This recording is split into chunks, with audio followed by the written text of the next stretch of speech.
திமுக அரசு தமிழ்நாட்டின் கடன் சுமையை ஏற்றிவிட்டதாக முன்னாள் அமைச்சர் ராஜேந்திர பாலாஜி விமர்சனம் செய்துள்ளார். தென்காசி மாவட்டம் சங்கரன் கோவிலின் முன்னாள் முதல்வர் ஜெயலலிதா அவர்களின் 77வது ஆண்டு பிறந்தநாள் விழா பொதுக்கூட்டம் நடைபெற்றது. தென்காசி வடக்கு மாவட்ட அதிமுக செயலாளர் கிருஷ்ணமுரளி தலைமையில் நடைபெற்றது.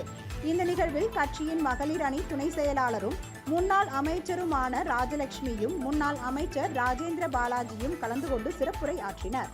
இந்த பொதுக்கூட்டத்தில் பேசிய முன்னாள் அமைச்சர் ராஜேந்திர பாலாஜி, திமுக அரசு தமிழ்நாட்டின் கடன் சுமையை வரலாறு காணாத அளவுக்கு உயர்த்திவிட்டதாகவும், தமிழகம் முழுவதும் போதைப் பொருட்களின் நடமாட்டம் அதிகரித்து விட்டதால் பெண்களுக்கு எதிரான குற்றங்கள் கட்டுக்கடங்காமல் அதிகரித்து விட்டதாகவும், திமுக ஆட்சிக்கு மக்கள் முடிவுரை எழுதும் நேரம் வந்துவிட்டதாகவும் பேசினார்.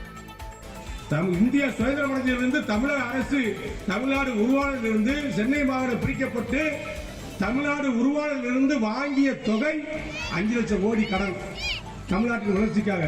இந்த 4 வருஷ திமுக அரசு ஸ்டாலின் அரசு வாங்கிய கடன் தொகை 5 லட்சம் கோடி. இது என்ன அரசு?